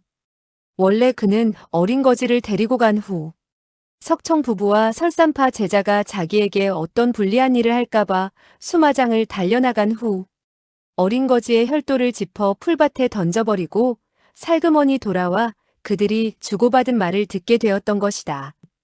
그는 무공이 석청보다 훨씬 뛰어났기 때문에 나무 뒤에 숨어서 그들의 대화를 엿듣게 되었으나 석청과 민유 등도 알아차리지 못했던 것이다. 사형객은 그들의 대화를 듣고 모든 것이 자기와 아무런 상관이 없다는 것을 알게 되었다. 그때 석청이 쌍검을 경만종에게 주는 것을 목격하고는 쌍검을 빼앗아 와야겠다고 작정을 했다. 그리하여 풀밭으로 되돌아가 어린 거지를 잡아 일으켜서 그의 혈도를 풀었다. 마침 이때 저쪽 길에서 후감집으로 사건을 조사하러 가려는 지현을 만나게 되었다. 그는 즉시 지현을 가마 안에서 끌어내고 관졸들과 가마꾼들을 위협했다. 그리하여 관졸들과 가마꾼들이 그와 어린 거지를 태워서는 쌍검을 빼앗는데 한 몫을 하게 만들었던 것이다. 경만종은 가마 안에 타고 있는 사람의 모습을 보지 못했는지라 필시 석청 부부의 수작이라고 생각한 것이다. 사형객은 어린 거지를 붙잡고 황량한 곳으로만 걸어갔다. 어느덧 조그만 시냇가에 이르게 되었다. 사방에 사람이 없는 것을 보고 그는 어린 거지의 손을 놓고 민유의 백검을 뽑아 어린 거지의 목에 갖다 대고 날카롭게 외쳐 물었다. 도대체 누구의 지시를 받았는지 말해라. 만약 한마디라도 거짓말을 했다간 내 놈을 즉시 죽이고 말겠다. 그는 백검을 휘둘렀다. 싹 하는 가벼운 음향과 함께 옆에 조그마한 나무가 두 동강이 나고 말았다. 반토막의 나무는 가지와 잎과 함께 냇물 위에 떨어져 물길을 따라 흘러갔다. 어린 거지는 그것을 보자 겁먹은 음성으로 더듬거리며 말했다. 나는 누구의 지시도 받지 않았어요. 사형객은 현철령을 꺼내 들고 호통쳐 물었다. 이것은 누가 준 것이지? 어린 거지는 떨리는 목소리로 말했다. 제가 호떡을 깨물었더니 그 속에 있었어요. 사형객은 대노했다. 왼손을 번쩍 들어 그의 얼굴을 후려치려는 순간이었다. 그는 현철령을 자기에게 건네준 사람에게 손찌검을 해서는 안 된다는 과거의 맹세를 상기하고 재빨리 손을 걷어들이고는 호통을 내질렀다. 터무니없는 소리. 무슨 호떡이란 말이냐? 내가 지금 묻고 있는 것은 누가 이 물건을 너에게 주었느냐 하는 것이다. 어린 거지는 그의 호통 소리에 사색이 되어 말을 이었다. 저는 땅바닥에 호떡을 주워 먹었어요. 그런데 한번 깨물자마자 하마터면 이빨이 부러져 나갈 뻔했지 뭐예요. 사형객은 속으로 생각했다. 혹시 오도통 녀석이 이 쇠조각을 호떡 속에 숨긴 것이 아닐까? 그러나 아무리 생각해봐도 그것은 너무 어처구니 없는 행동 같았다. 천하에 그와 같이 우연한 일이 있을 리가 없다. 그 녀석이 이 현철령을 손에 넣었다면 자기 목숨보다 더욱 아꼈을 것인데 어찌 호떡 속에 넣을 수가 있단 말인가? 그는 당시의 상황이 얼마나 급박했는지 모르고 있었다. 금도체의 인마가 갑자기 나타나 후감집의 사면을 에워싸자 오도통은 달리 그 현철령을 숨길 만한 장소를 찾을 여가가 없었다. 그리하여 어찌할 수 없어 현철령을 호떡 속에 넣어서는 금도체의 소두령에게 내밀었던 것이다.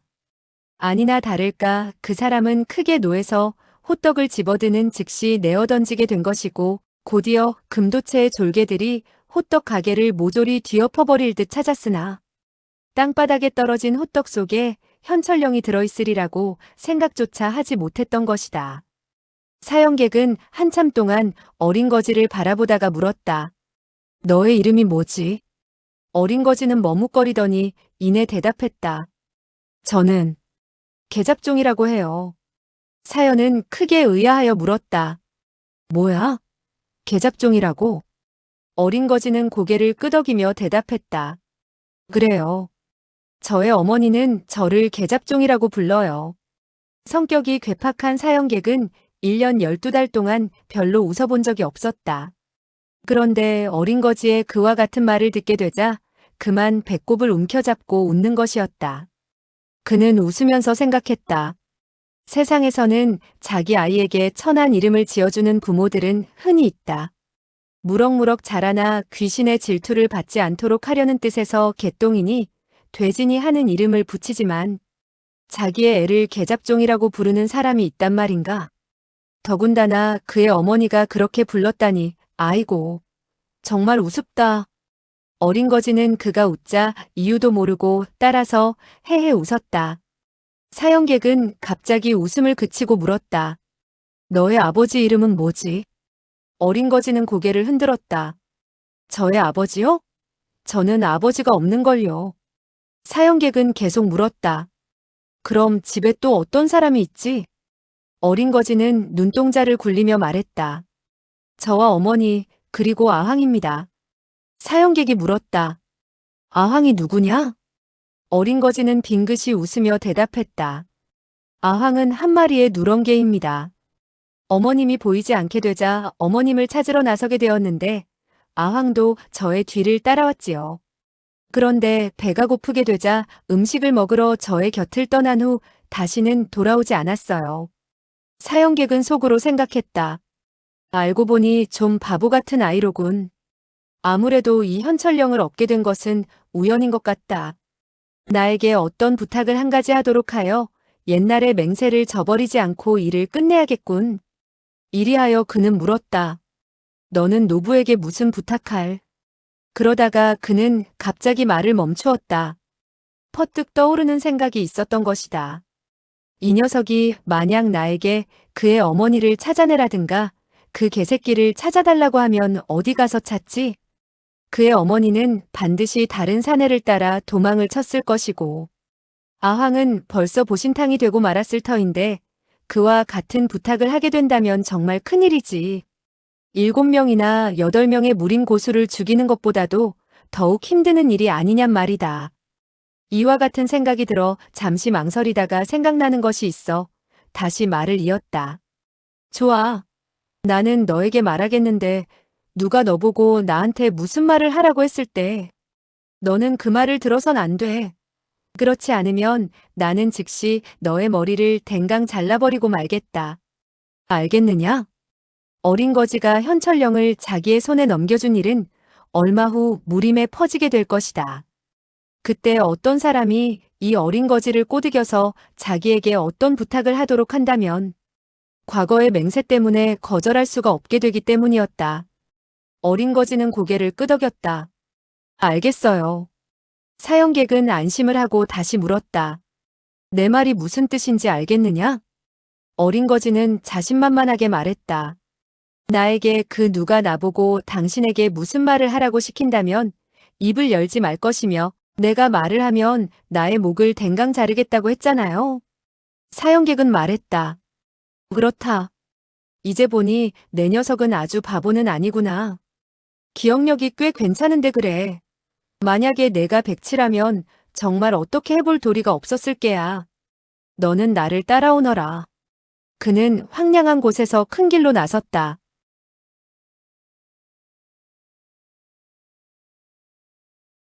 그들은 길 옆에 어느 조그만 국수집으로 들어갔다. 사형객은 2개의 만두를 시켜서 먹기 시작했다. 그러면서 그는 어린 거지의 표정을 살폈다. 그는 천천히 만두를 씹으면서 감탄을 연발했다. 맛있군. 맛이 매우 좋군. 그는 왼손으로 다른 만두를 쳐들고 어린 거지의 앞에서 들어보였다. 이 아이는 남에게 빌어먹는 것이 습관이 되었을 것이다. 그러니 내가 만두를 먹게 된다면 그만 먹고 싶어서 나에게 하나 달라고 하겠지. 내가 만두를 그에게 주게 된다면 현철령으로 인한 나의 약속은 지켜지는 셈이니 나는 자연히 자유자재로 이 세상을 다닐 수 있게 될 것이고 다시는 걱정을 하지 않아도 된다. 현철령에 얽힌 커다란 일을 하나의 만두로 해결한다는 방법은 터무니없는 것이었다. 그러나 이와 같은 어린 거지를 상대할 때는 문제가 달랐다. 거지를 상대로 했을 때 한 개의 호떡이나 만두로서 끝낼 수도 있는 것이다. 한데 나이 어린 거지는 만두를 쳐다보며 끊임없이 침을 삼키면서도 좀처럼 달라는 소리를 하지 않았다. 사형객은 그의 입에서 만두를 달라는 말이 나오기를 기다렸다.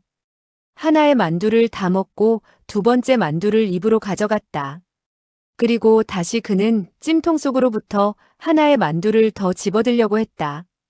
그때 나이 어린 거지가 갑자기 가게 주인에게 말했다. 나도 2개의 만두를 먹겠어요.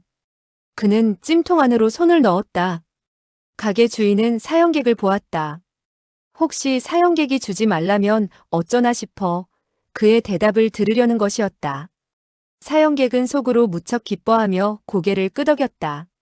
나중에 가게 주인이 너에게 돈을 달라고 하게 된다면 내가 나에게 부탁을 하지 않고는 못 베기겠지. 그런데 어린 거지는 하나를 먹고 다시 하나를 더 먹었다. 한꺼번에 4개의 만두를 먹고서야 겨우 입을 열었다. 이젠 배가 불러요. 이제 그만 먹겠어요. 사형객은 2개를 먹고 더 먹지 않았다. 그는 주인에게 물었다. 얼마요? 주인은 계산을 하고 대답했다. 하나에 2푼이니 6개니까 12푼입니다. 사형객은 말했다. 아니요. 각자가 자기 먹은 것을 치르는 것이 왜다. 내가 2개를 먹었으니 4푼만 주면 되는 것이요. 그는 품속에서 동전을 꺼내려고 했다. 헌데 주머니 안이 텅 비어 있었다. 낮에 별량성 밖에서 술을 먹느라고 은자와 동전을 모조리 써버린 것이었다. 몸에는 적지 않은 금조각이 있었으나 별량성에서 은으로 바꾸는 것을 깜빡 잊고 말았던 것이다. 이와 같은 길 옆의 조그만 가게에서 금을 꺼내 어떻게 바꿀 수 있겠는가 하는 생각이 들어 그만 난처해지고 말았다. 그런데 갑자기 어린 거지가 품속에서 한 덩이의 은을 꺼내 주인에게 내밀었다. 모두 12푼이라고 했죠? 내가 모두 드리겠어요. 사형객은 어리둥절했다. 뭐라고? 내가 한턱을 내겠다는 거냐? 어린 거지는 웃으며 말했다. 당신은 돈이 없고 나는 돈이 있으니 당신한테 한턱 낸들 무슨 상관이 있겠어요? 그 가게 주인도 매우 이상하게 생각했다. 주인은 놀라 거스름 돈을 계산하여 은자와 동전을 어린 거지에게 내주었다. 어린 거지는 그것을 품속에 집어넣고 사형객을 쳐다보며 그의 분부가 떨어지기를 기다렸다. 사형객은 그만 어이가 없었다. 나 사형객은 남에게 쌀 한 톨의 은혜도 입지 않았는데 뜻밖에도 오늘 이 어린 거지에게 만두를 얻어먹게 되었구나. 이와 같은 생각을 하면서 그는 물었다. 너는 내가 돈이 없다는 것을 어떻게 알았느냐? 어린 거지는 웃으면서 말했다. 며칠 전 시장에서 주머니에 돈을 꺼낸답시고 손을 집어넣은 사람이 반나절 동안 그 손을 뽑아내지 못하는 것을 보았는데 얼굴 표정이 매우 야릇했어요. 그것은 바로 돈이 없었기 때문이죠. 그는 싱글벙글 웃으며 다시 말을 이었다. 그 모양을 본 반점의 주인은 남의 음식을 공짜로 먹는 사람은 모두 그런 수작을 부린다고 하더군요. 사형객은 다시 한번 쓴웃음을 머금지 않을 수 없었다. 이 녀석이 나를 공짜로 얻어먹는 사람으로 아는가 보구나. 이와 같은 생각을 하면서 그는 물었다. 너는 그 은자를 어디서 훔쳤느냐? 어린 거지는 두 눈을 동그랗게 뜨며 대답했다. 훔치다뇨? 조금 전 배기를 입은 어진 아주머니가 나에게 준 거예요. 사형객은 말했다. 배기를 입은 아주머니라고? 그는 곧 민유를 떠올렸다. 그 여인이 내 일을 망친 셈이군. 두 사람은 가게에서 나와 어깨를 나란히 하고 걸었다. 수십 마장을 걸어가자 사형객은 민유의 그 백검을 쳐들고 말했다. 이 검은 매우 예리하다. 조금 전 가볍게 휘둘렀는데 나무가 잘라졌다. 너는 이 검이 마음에 안 드느냐? 내가 달라면 내가 너에게 주지. 그는 실로 더럽기 짝이 없는 이 어린 거지와 더 오래 있고 싶지가 않았다. 그는 빨리 어떤 부탁을 들어주고 홀가분해지고 싶었다. 그 어린 거지는 뜻밖에도 고개를 흔들었다. 싫어요. 그 검은 그 착하신 아주머니 것이에요. 그분은 좋은 사람이니 그녀의 물건을 달라고 할 수 없어요. 사형객은 다시 흑검을 뽑았다. 그는 뽑는 즉시 옆에 있는 커다란 나무를 두 동강이 나게 베어넘기고 말했다. 이 검의 위력이 어떠냐? 이 흑검을 너에게 주겠다. 어린 거지는 고개를 흔들었다. 그것은 흑의를 입은 분의 것이 아니에요? 흑의인과 착하신 아주머니는 일행이었어요. 나는 그의 물건을 달라고 할 수가 없어요. 사형객은 퇴하고 침을 뱉었다. 깨잡종. 너는 퍽 의리를 좋아하는 녀석이구나. 어린 거지는 그의 말을 이해하지 못하겠는지 반문했다. 의리가 뭐예요? 사형객은 코웃음치고 아랑곳하지 않았다. 그런 것도 모르는 너를 상대해보았자 헛것이지. 거지는 중얼거리듯 말했다. 알고 보니 당신은 의리를 싫어하는가 보군요.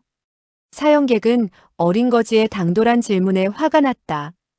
푸른 기운이 그의 얼굴에 번쩍하며 떠올랐다. 그는 대뜸 손을 들어서 어린 거지의 정수리를 내려치려고 했다. 그러다가 그의 천진난만한 얼굴 표정을 보자 그만 자기도 모르게 손을 걷어 들이고 말았다.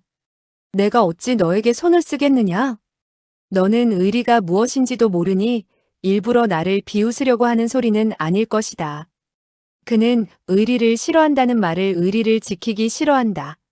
즉, 의리가 없는 사람으로 받아들이게 되었던 것이다. 강호에서 의리가 없다는 것은 정사 양파에서도 가장 신랄한 욕으로 받아들여지고 있었다. 그렇기 때문에 사형객은 화가 났던 것이다. 사형객은 천천히 말했다. 내가 왜 의리를 싫어한단 말이냐? 나는 의리를 좋아하고 또 지키기도 한다. 어린 거지는 두 눈을 껌뻑이며 물었다. 의리를 지키는 것은 좋은 일인가요? 사형객은 단호한 어조로 말했다. 물론 좋은 일이지. 어린 거지는 고개를 끄덕이며 말했다. 알았어요. 좋은 일을 하는 사람은 좋은 사람이고 나쁜 일을 하는 사람은 나쁜 사람이 되는 것이잖아요. 어르신은 좋은 일을 했으니 정말 좋은 사람이라고 할 수 있어요. 이 말이 다른 사람의 입에서 흘러나왔더라면 사형객은 반드시 비웃음으로 받아들였을 것이고 생각해보지도 않고 단 일장의 그를 쳐 죽였을 것이다. 그는 한평생 남에게 좋은 사람이라는 말을 들어본 적이 없었다. 우연히 몇 가지 좋은 일을 했으나 그것은 그의 기분에 의한 것이었고 어쩌다가 해본 짓에 불과했다. 더군다나 자기가 한평생 저지른 나쁜 짓을 생각해 볼 때 비교가 되지 않았다. 그런데 어린 거지가 매우 진지한 어조로 그와 같은 말을 하게 되니 그만 어처구니가 없다는 생각이 들었다. 이 녀석은 정말 말하는 것이 앞뒤가 맞지 않는구나. 나를 의리 없는 사람으로 만들었다가 또 좋은 사람이라고 하니 만약 나의 적들이 옆에서 이 말을 들었다면 무림의 웃음거리가 되지 않았겠는가? 이 사형객이 얼굴을 어떻게 내놓을 수 있겠는가? 일찌감치 이 일을 끝내고 꼬마와 쓸데없는 이야기를 하지 않기로 하자. 사형객은 어린 거지가 흑백 쌍검을 마다하자 파란 보자기를 꺼내 쌍검을 싸서 어깨에 짊어지고 생각했다. 어떻게 해서 저 녀석이 나에게 부탁을 하도록 만들까? 이와 같은 생각을 하고 있을 때 길 옆 새그루의 대추나무에 대추들이 잔뜩 연그러 있는 것을 발견하게 되었다. 사형객은 대추를 가리키며 말했다. 저 대추가 매우 먹음직스럽구나. 그 새그루의 대추나무는 매우 거대했다. 어린 거지가 자기에게 대추를 따달라고 한다면 그의 부탁을 들어준 것으로 간주하고 일을 끝내려 했던 것이다. 그런데 어린 거지가 그를 쳐다보며 물었다. 대호인, 대추를 먹고 싶은가요? 사형객은 의아해하여 물었다. 대호인? 그게 무슨 뜻이냐? 어린 거지는 대답했다. 당신은 좋은 사람이에요. 그래서 나는 당신을 대호인이라고 부른 거예요. 사형객은 무서운 안색으로 물었다.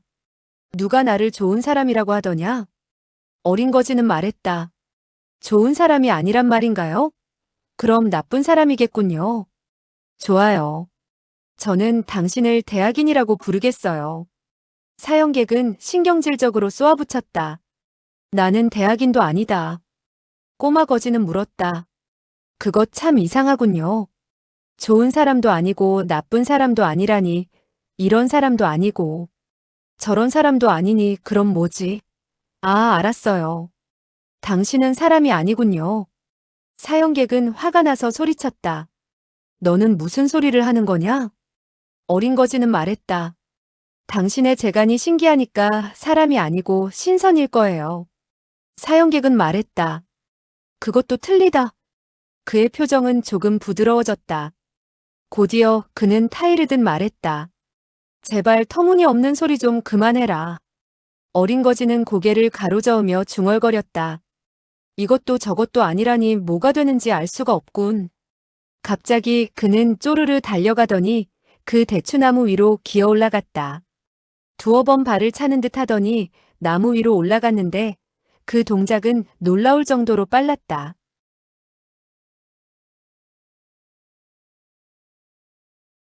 사형객은 그가 무공을 모르긴 하나 나무를 기어오르는 솜씨는 제법 민첩하다고 여겼다. 이때 어린 거지는 가장 큰 대추들을 골라서 따더니 연신 주머니에 집어넣었다. 삽시간에 그의 주머니가 불룩해졌다. 그제서야 어린 거지는 나무 위에서 미끄러져 내려와 두 손으로 대추를 한 웅큼 받쳐들고 사형객에게 내밀었다. 이 대추를 잡숴보세요. 사형객은 말없이 대추를 받아서 먹어보았다. 달콤한 것이 맛이 괜찮았다. 그가 나에게 부탁하는 것이 아니라 오히려 내가 그에게 부탁하는 꼴이 되었군. 이와 같은 생각을 하면서 그는 넌지시 말했다. 너는 내가 누군지 알고 싶지 않느냐? 나에게 당신이 누구냐고 물어보아라.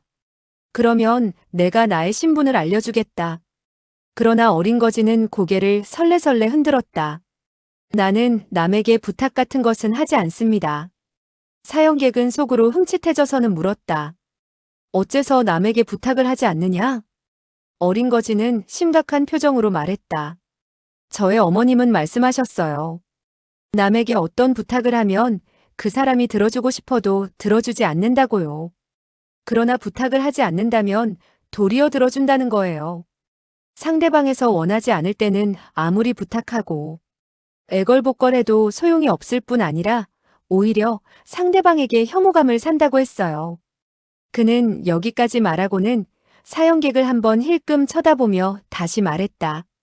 저의 어머니는 때로 맛있는 음식을 저에게 주면서도 제가 달라고 하면 주지 않을 뿐 아니라 오히려 무섭게 매를 때렸어요. 그리고 계잡종 새끼, 나에게 무슨 부탁을 하는 것이냐? 왜 그 예쁜 계집년에게 가서 부탁하지 않고 하면서 마구 때리기 때문에 저는 결코 남에게 부탁을 하지 않아요. 사형객은 의아한 표정을 지으며 물었다.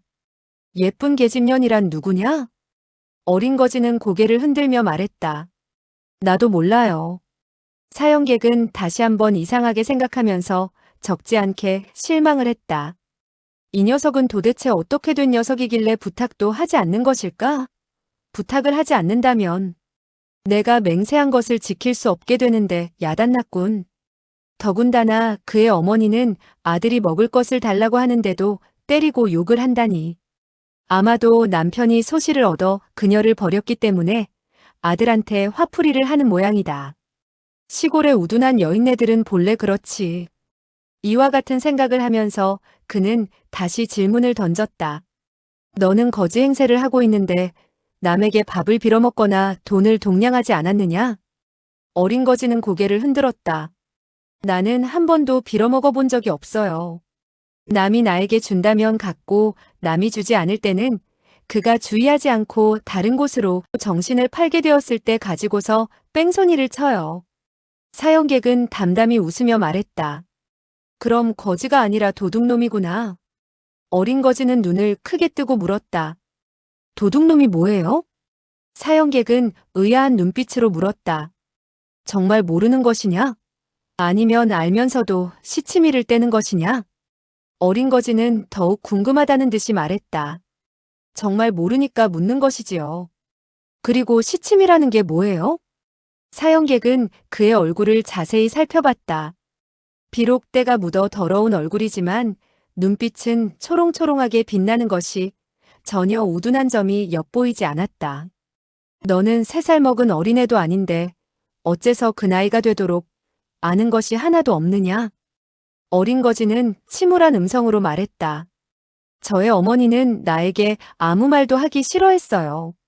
나를 보기만 하면 역겨워했거든요. 그리고 열흘이고 보름이고 나를 아랑곳하지 않아요. 그는 쓸쓸한 표정으로 말했다. 그래서 나는 부득이 아황에게 말을 걸죠. 그러나 아황은 말을 들을 수만 있었지 하지는 못해요. 그러니 그가 어떻게 도적이 뭐고 시치미를 뗀다는 것이 무엇인지 이야기해 줄 수 있겠느냔 말이에요. 사형객은 그의 눈동자에 조금도 교활한 빛이 없는 것을 보고 속으로 생각했다. 이 녀석은 정말 슬쩍 말을 돌려서 나를 욕하는 것이 아닌 것 같구나. 이와 같은 생각을 하면서 그는 물었다. 그럼 이웃과 이야기를 하면 되지 않느냐? 어린 거지는 눈망울을 굴리며 반문했다. 이웃이 뭐예요? 사형객은 그만 귀찮다는 생각이 들어 말했다. 너의 집 부근에 살고 있는 사람이 바로 이웃이다. 어린 거지는 실망하는 눈빛으로 말했다. 저의 집 부근에 살고 있는 사람이라고요?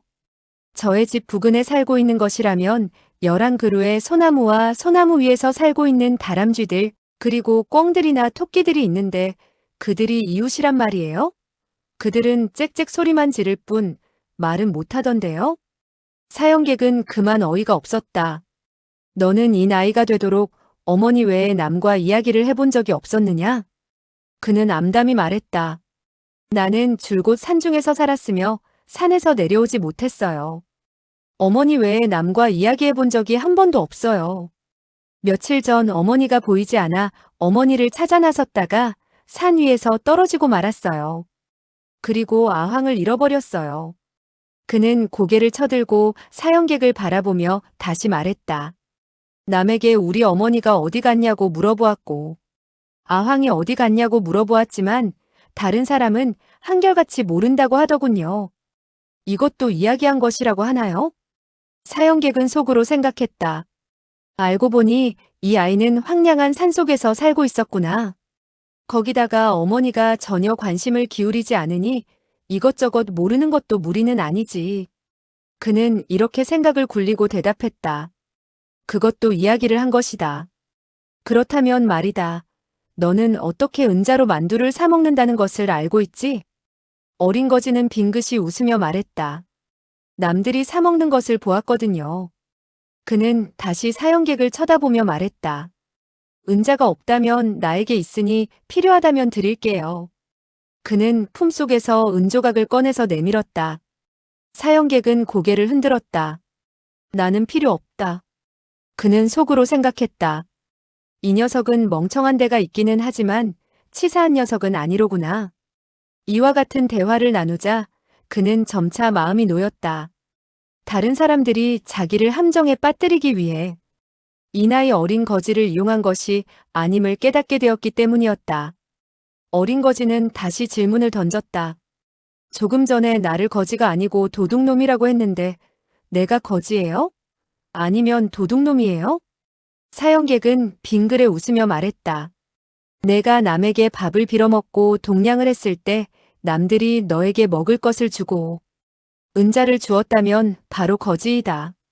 그는 잠시 여유를 두었다가 다시 말했다. 만약에 내가 남이 주는 것을 갖지 않고 몰래 남의 것을 훔쳐가지고 도망쳤다면 도둑놈이 되겠지. 어린 거지는 잠시 생각을 해보고 나서 말했다. 나는 한 번도 남에게 동냥을 해본 적이 없어요. 그리고 상대방이 주든 주지 않든 집어먹곤 했죠. 그렇다면 나는 도둑놈이겠군요. 그는 갑자기 생각이 난 듯 엉뚱한 말을 했다. 그렇군. 당신은 늙은 도둑놈이지요? 사형객은 그 말에 흠칫 놀라며 버럭 소리를 질렀다. 지금 뭐라고 했느냐? 어린 거지는 그가 화를 내는 것이 이상하다는 듯 고개를 갸우뚱거렸다. 아니, 그럼 당신은 늙은 도둑놈이 아니란 말이에요?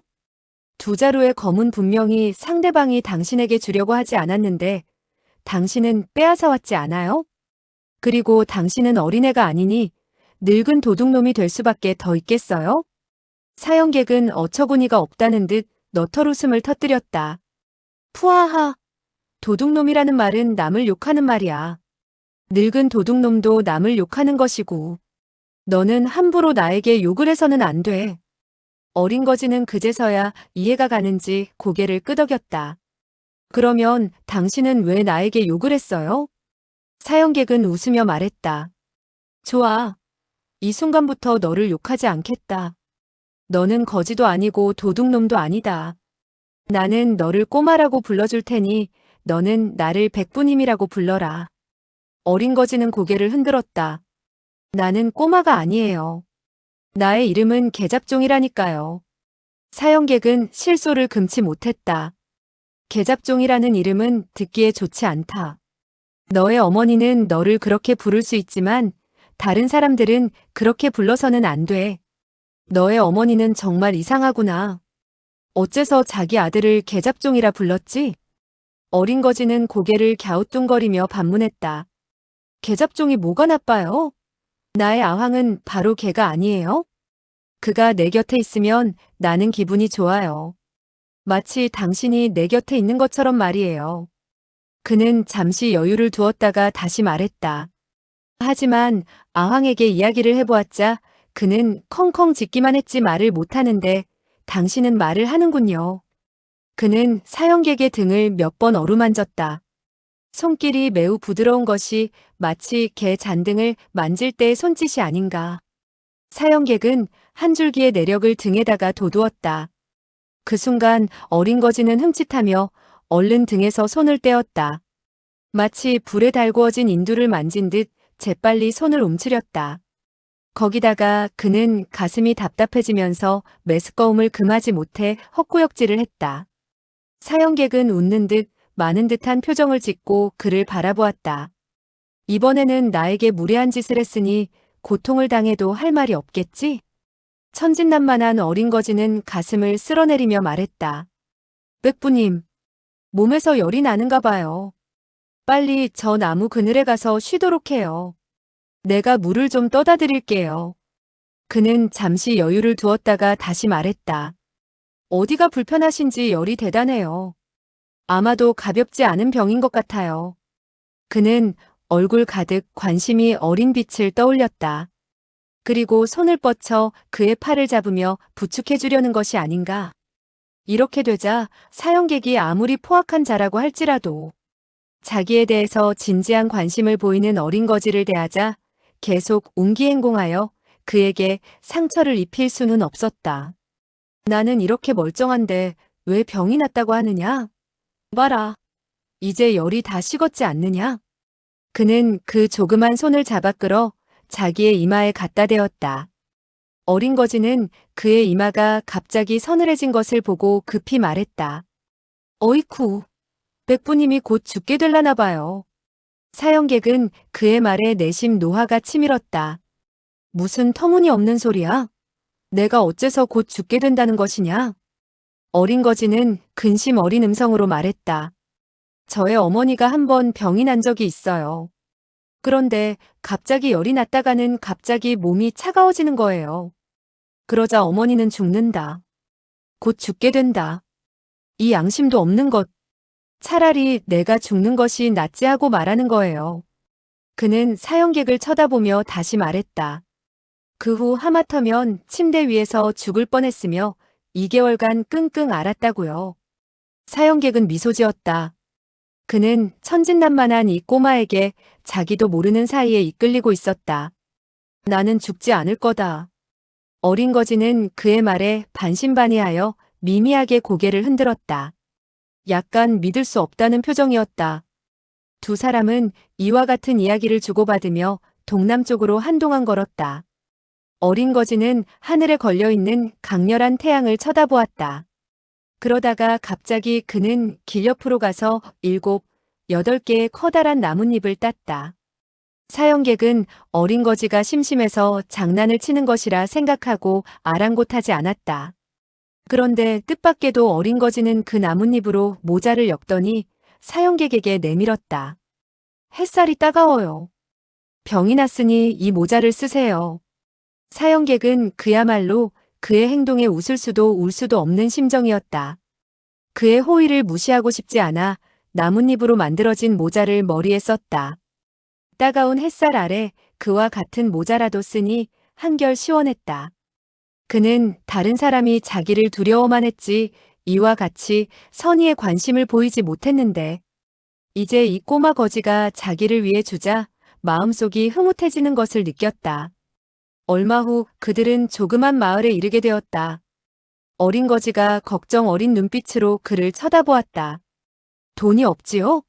그 병은 배가 고파서 난 것인지도 모르니 밥집으로 가서 실컷 먹어요.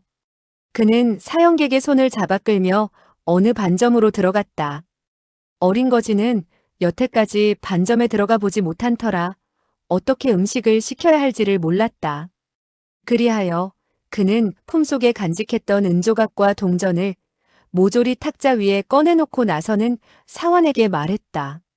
나와 백부님께서는 고기와 맛있는 음식을 시켜 먹어야겠어요.